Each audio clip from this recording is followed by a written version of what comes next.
Diba? Siya ang nagdidikit sa pangalan ng ng mga Marcos sa kanya. Siya nga ang nag-aano dito kay First Lady, di ba? Nilalapit niya yung sarili niya kay First Lady kahit na mukhang nandidiri sa kanya. Norman Mangusin. So eto po, medyo mahaba po tong video na to. Please bear with me lang po, medyo mahaba to. Hihimay-himayin natin to kasi nga po, eto po ang isa sa mga video na makakapagpaliwanag kung sino ba talaga si Kulaong. And Francis Leo Marcos. I was once Norman Mangusin and I am Francis Leo Marcos.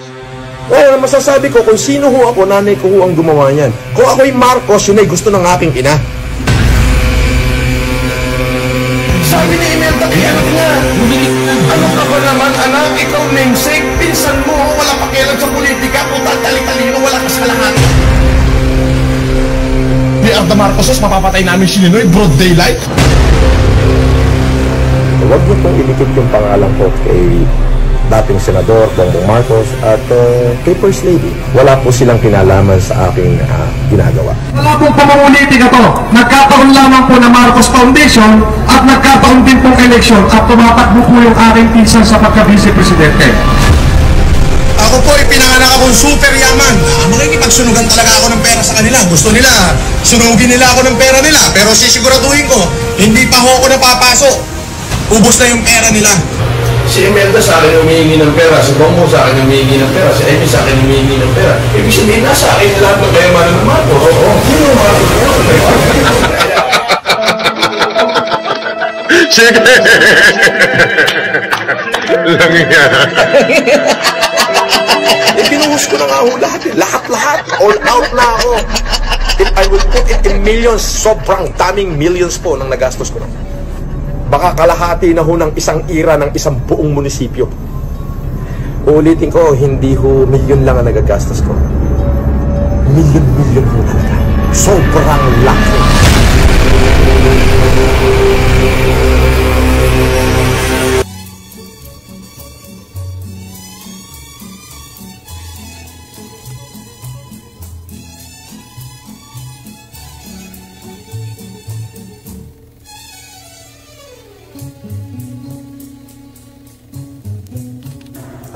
Unang-una ho, mga kapatid, huwag niyo pong idikit yung pangalan ko kay Senator, Amy, kay Bongbong, at kay First Lady. Huwag niyo pong idikit. Unang-una, wala po silang kinalaman sa aking ginagawa. Bawat sandali sa may kapal.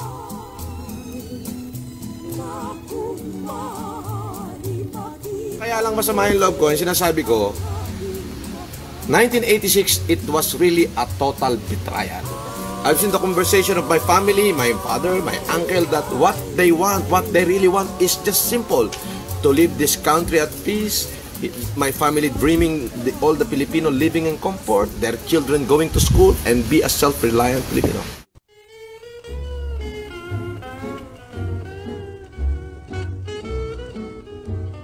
Nasa Hawaii si Marco.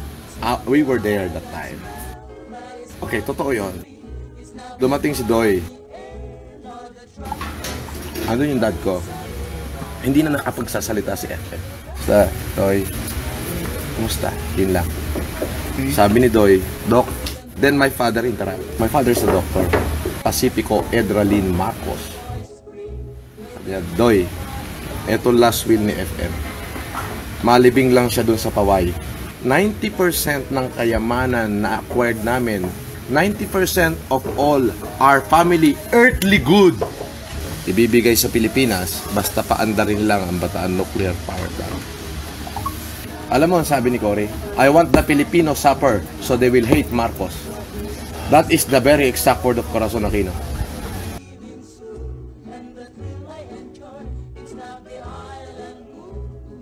May humanitarian na ba ang Marcos sa sarili nila? Wala. Sino lang lahat ng gumawa?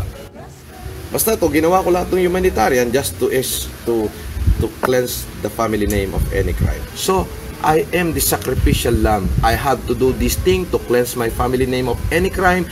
I have to do this to free my family name, Hands for Justice. I have to do this humanitarian to give my family name strength to face the country with pride. I'm be the one who shed the blood, burn in sacrifice, and accept whatever crime, even if it is not mine.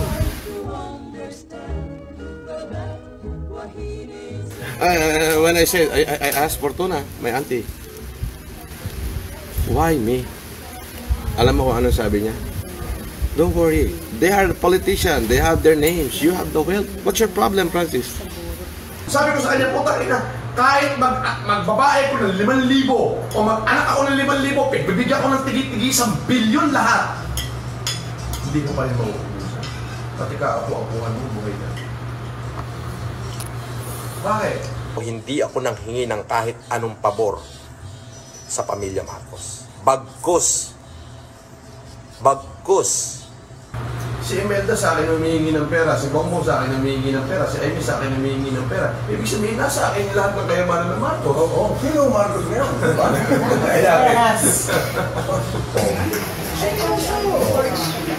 My mom died, my father died. So what do I do? Wala na si Papa. Anong gagawin ko? Pati ho yung aking inay na nauungkat pa. Ayoko na hong palabasin ng aking ina. Pero kung kinakailangan siya'y lumabas, lalabas ho siya. Ako ho'y napapagod na.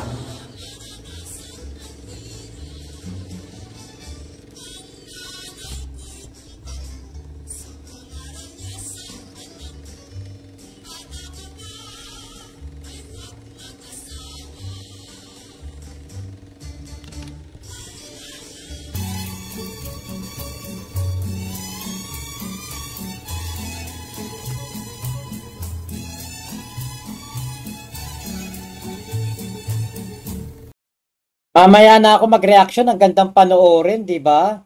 Talagang eto po, talagang pang Netflix na presentation kung paano po inilahad ang tunay na katauhan ni Culaong at yung kanyang sinasabing siya'y isang Marcos.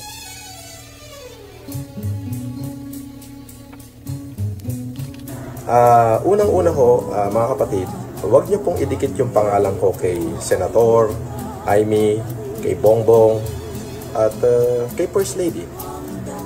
Huwag niyo pong idikit. Unang-una, wala po silang kinalaman sa aking ginagawa.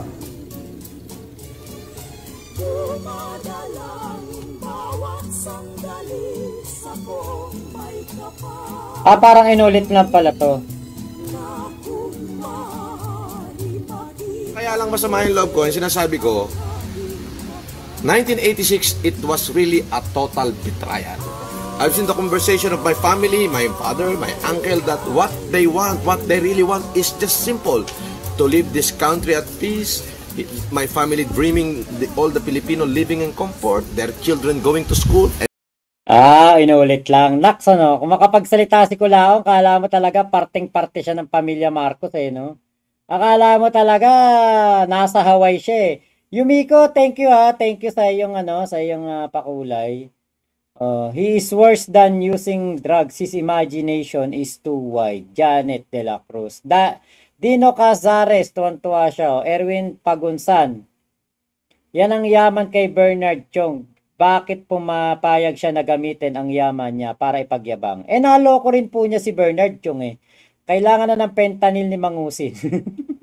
Yung bahay sa Green Meadows, meron talagang may-ari na negosyante. Yes po. Grabe sa yabang. Nakapunta raw siya kay FM Senior sa Hawaii. Mangusin pa siya nung panahon na yon. Nagliliyabang kayabangan niya. Huling-huli ang kabayo sa bibig. Kala ko yung isda lang yung nahuhuli sa bibig.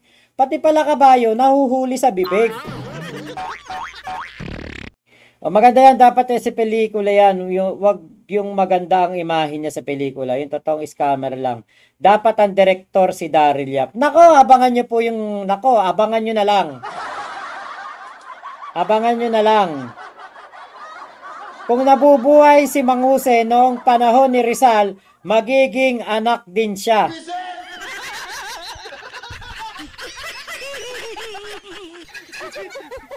Tingin ko hindi. Kasi si ano noon, si Jose Rizal mahirap lang eh, walang pera, hindi katulad ng Marcos, maraming pera daw po, di ba? Oh, Yumiko, same with Ana Sorokin yung story niya. Oh, yung kay Frank Abagnale. Oh, catch me if you can.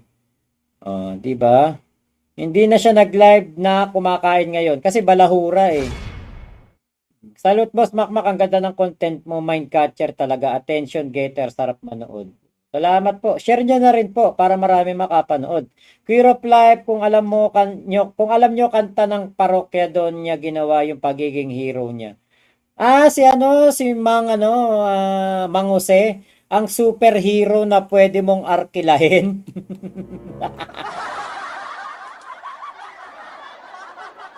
Oo nga, no? Mang Jose, Mangusen, ako ang superhero na pwede nyong arkilahin, Mangusen, parang si Daimos din. Pero pagkatapos ay bigla kang sisingilin, Mangusen. Oo nga, no? Ang galing ah. Salamat Queer of Life, di ba? Nabigyan mo kami ng idea. Di ba? Ang ganda, no? Mangusin. Siya'y superhero na pwede mong arkilahin. Mangusin, parang si Daimos din. Pero pagkatapos ay bigla kang sisingilin. Mangusin, hehehe. Jamila Apolonia. Ayan, hello po, di ba? Tignan nga natin kung puro ulit-ulit lang tong video na to. Mahaba pala to eh. Mahaba lang, pero ayan, biruin mo. Anuhin mo sa harapan ni ito. Meron dito. Ito. Ito, iba. O, ito. Play pa natin to. Ako ho'y napapagod na.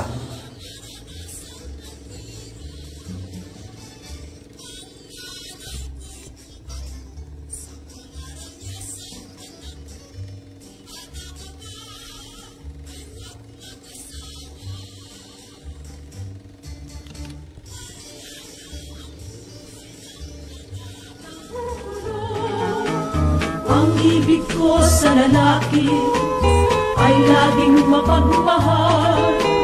Ayaw ko sa barumbado na agad nang pupunta.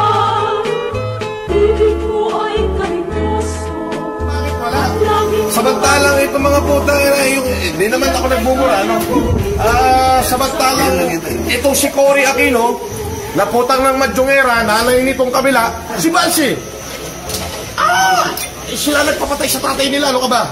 Totoo yan! Alam mo ako, putang ina, 30 taon na ako nagtatago eh. Putang ina yung sama nila ko. 30 years, putang ina, they put us on shame. Pero totoo, tatay, sila nagpapatay sa tatay nila. Bakit sila nagharang ko totoo? Kung hindi totoo, ay di dapat sigawan nila ako rito. Sumunod, kapitbahay. Yes! Tapat mo lang? Yes! O, tignan mo, nagharang mo. Di ba dapat ganyan lang screen? Tignan mo. O, tignan mo yung screen. Ito, screen, o. Lahat kami rito, required yan. Bakit nagharang? Kasi ayaw lang makita mo ako. Kasi araw-araw nila naririnig na putang ina. Yung sila ang nagpapatay sa kanilang ama. Para ano? Anong putang ina papapatay namin, Marcos? We are the Marcoses, mapapatay namin si Ninoy, broad daylight. We are the Marcoses, mapapatay namin si Ninoy, broad daylight. We are the Marcoses, mapapatay namin si Ninoy, broad daylight. May mga media na abang. Pare, come on. I could not see any logic in there.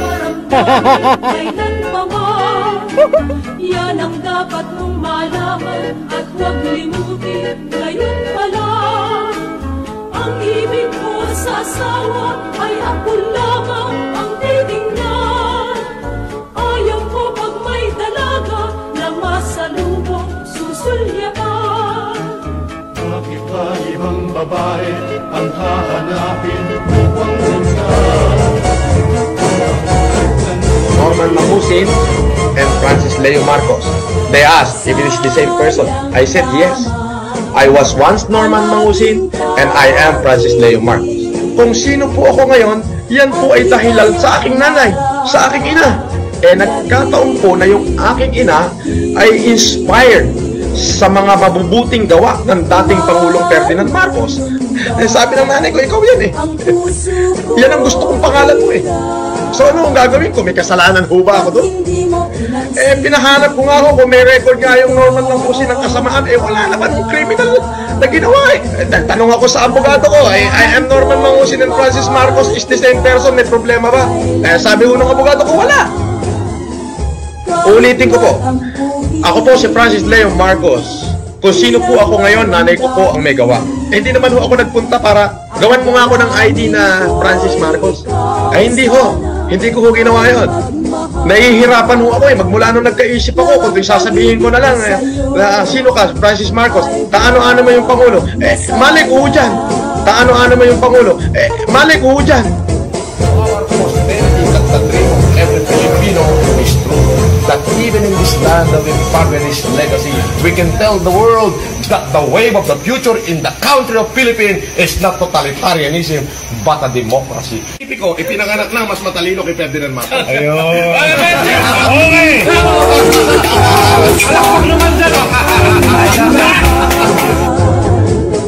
Sa totoo lang, si Bongbong, alam mo ba, nag-uusap kami, Diyos ko naman, sabi lagi ng nanay niya, ano ka ba naman, you are the namesake, tingnan mo naman yung pinsan mo, bata-bata pa, alakas kalahati. Ano ka ba naman, you are the namesake, tingnan mo naman yung pinsan mo, bata-bata pa, alakas kalahati. Si Imelda nagsasabi, si Imelda Dominic ko yan. Sabi ni Imelda kay anak niya, Dominic ko yan. Ano ka ba naman, anak, ikaw namesake, pinsan mo, wala pa kailan sa politika, tatalik-talino, wala ka sa kalahati. Ano ka ba naman, anak, ikaw namesake, pinsan mo, wala pa kailan sa politika, tatalik-talino, wala ka sa kalahati. Lang ang pag-ibig ko sa'yo ay huwag Wala ako, ngayon mo sabihin na ano to? Na AI to. Ngayon mo sabihin na ito ano lang. Ano ba? Animation? Gawa-gawa lang. Alam nyo po, sa mga maghahanap ng original footage nito, huwag kayo mag-alala, nakatabi. Kung sakali na magkaroon po talaga na kasi may mga nire-ready na eh. Meron na po mga nire-ready. Ngayon, etong si Kulaong maiuhuyo ni Makagago. Maiuhuyo din po dahil po dito sa mga video na ito. Ngayon, Kulaong, ngayon mo sabihin gawa-gawa lang to. Ngayon mo sabihin AI lang to. Ayin XX16. Ayun, salamat po sa inyo pong pakulay ha. Keep up the good fight guys. Dapat ipakulong ang mandurugas na ito. Salamat po. Yung kinanta kanina, yung background music kay Kulaong, ang ganda, di ba? Para ka nanonood ng documentary. Napakagaling po ng gumawa niyan. Napakagaling. Nako, sabi ko sa inyo. Napakagaling. Basta abangan niyo po yun. The Conman. Ate Kikay, walang problema. I-upload mo yan. Actually, kalat na kalat po ito sa SOCMED. Itong video na ito, nandyan po yan. Pinakalat po yan noong panahon ng pandemya para po mabawasan ang mga naniniwala kay Kulaong. Kaya lang, magaling akong vlogger nun eh. Magaling akong mangsoplak noon sa mga United Talino Warriors. Kaya po nangyari, kahit po ganito kaganda ang presentation, marami pong naniwala kay Kulaong. Kaya nga po ngayon, ang pagbawi ko sa mga naloko ni Kulaong dahil sa akin. I-upload ko to ng bukod sa aking channel, tapos papapanood ko po sa inyo. I-edit ko lang ng kumbaga, tingnan natin kasi may mga inulit na part eh. Tatanggalin ko. May dual personality si Kulaong, Jun Morales. So tama, siya buhay na malungkot na pandemic pagtulong. Okay, ayun thank you sa kay Yumiko. Thank you po Laila Collins, Bengador na yan. Oo nga, kay Boss Mike, Ate Cristina Lakwata, ayan, shoutout po. Miko di matawaran. Ayun, oh, nakakabitin yung update nyo ni MG. Wala bang fast forward yung hinuhuli na siya? Wait lang tayo kasi alam niyo po katulad ng pagsasampa ng demanda sa mga nasa flood control scam, flood control scandal, syempre kailangan lutong-luto ang kaso. Kailangan hindi hilaw. Kasi kapag hilaw baka si Kulaong makalaya. Dapat po dito si Kulaong talagang hoyong-hoyo, oblong-oblo. Makapagpiyansa man, balik oblo ulit. Kasi hindi kami na, nung yung kausap ko na taga Malacca, ay, ano ba yan? Nako, nasabi ko. Paano ba yan to? Paano ba tanggalin yun? Ay, nasabi ko, munti ko na maano Basta yung kausap ko. Ang daldal ko kasi. Basta yung kausap ko. Sinabi ko doon sa kausap ko na na may hold departure order to. Kaya po hindi problema na ito'y magtatago outside the country dahil nga po ito'y hindi naman po ito makakapagtago na makakalabas ng bansa katulad ni Harry Roque. Pwera na lang kung magba-backdoor to, Palawan o Sulu. Wala naman tong alam dyan sa mga backdoor. Sa akin nga lang humihingi ng humihingi ng tulong kung paano magba-backdoor sa Malaysia. Kaya po yung nakausap ko, sabi niya, okay, very good, sige. Iko-compile natin lahat.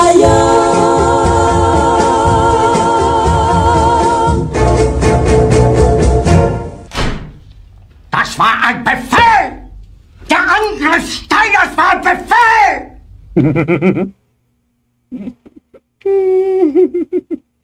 Ang ganda nun pati Ito naman po. Basta yung binitan nyo ng grabe pag nakita mo pa yung painting ng congresswoman. Ng painting, yan daw yung itsura nung naupo kayong congresswoman. Ayan.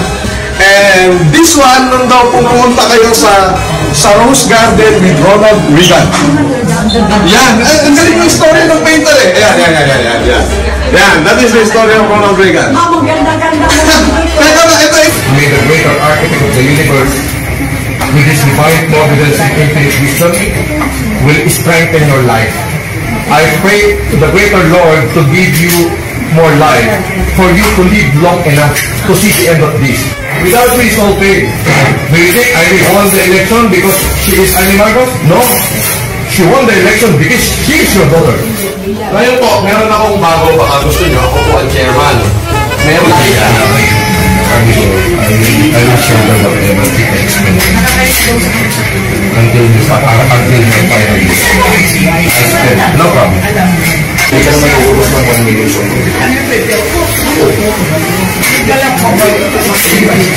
Direct.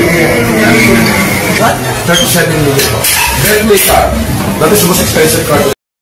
Bentley car. Kanino ba yung Bentley car? Siyempre kay Bernard Cho.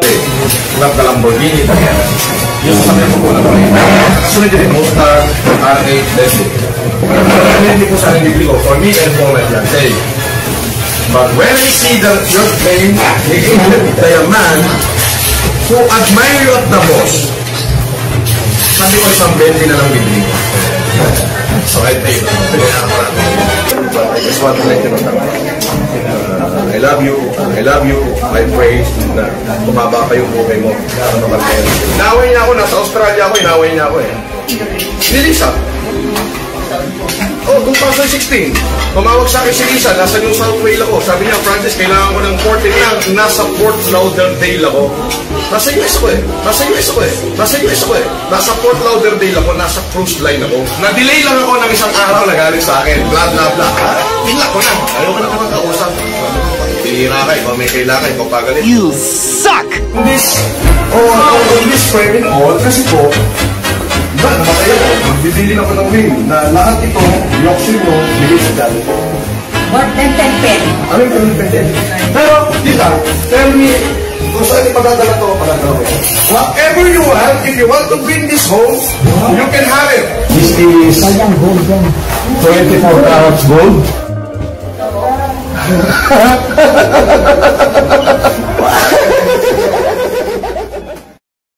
Ayun. At lahat po yan ay naka ano po yan. Kung hahanapin po yung, kasi ito sabi sa akin nung nakausap ko, kailangan natin ng mga original footage. Kasi hindi na to pwedeng gawing ebidensya dahil ito po ay edited na. Sabi ko, marami. Andoon sa mismong kumuha nito. Ha? Rodolfo Comora. Pasensya ka na, hindi ako si Kulaong. Hindi mo ako matatarantado sa ganyan. Black ka kagad dito sa akin. Ano kala mo, si Kulaong ako? Bobo naman ito. Kala yata simbobo ko si Kulaong. Dito sa channel na to, matalino lang ang nakakapunta rito. Bakit? Kasi yung mga matatalino, pinipili po manood sa channel ng mga matatalino. Ngayon, kung ikaw pupunta dito, na magko-comment ka ng kabobohan, hindi nyo po kami mabobobo. Talagang ikaw po ang talagang magmumukhang tanga dito. Nels Yang, ayun Sabi niya, nasa Australia siya, tapos sunod nasa Fort Lauderdale, Florida, USA. Yun nga po Chona Wooldridge, ayun, nagtanggal ng muta. Di ba? At Laila Collins, hello po, nasa Hapagkainan, nagtanggal ng muta. Nauto na naman siya ng Whole Cake Island Bakeries. Grabe mga pasikat niya noon, ngayon, siya ang pagpag. Opo. Bentley pa, di ba? Cure of Life, ayan, kung wala akong work, pagtsatsagaan ko gawa ng content yan si Peking Superhero. Diyan niya siguro napabilib si Boss B sa kapal ng mukha niya. Yes, tama po. Naloko niya kasi yung si Boss B na nagpanggap siyang Marcos nga po talaga. Ayan. Venus Procopio, hello po, Ghost, tayaan mo na tayo lang naman. Nakahold dyan si Kulaong. Maraming intelligence nagbabantay dyan. Sana nga, di ba? Di ba? Baka mamaya mag-backdoor Tatanggalin ko na lang inadulas ako kanina. Wala pang DDS na uto-uto noon. The Funk. Okay? Kahit na magpanggap na mayaman, hindi talaga si Mangusin papasa. Wala naman po kasing mayaman, ganyang kabalahura. Ingat Ate Laila Collins. Erwin Pagunsan, the great con artist of the Philippines. Diba? Talagang conman Kaya bagay sa kanya yung the conman. Kuya Makwan, ayan, shoutout sa'yo. Hello po. Talagang eto po, ako sabi ko nga nung nakita ko yung mga ginawa ni Boss MG. Ang galing, talino ni Boss MG. Talagang swak sa huyo si Kulaong. Talagang eto talaga balik oblo. Wala po itong ibang patutunguhan. Magtatago or mao-oblo.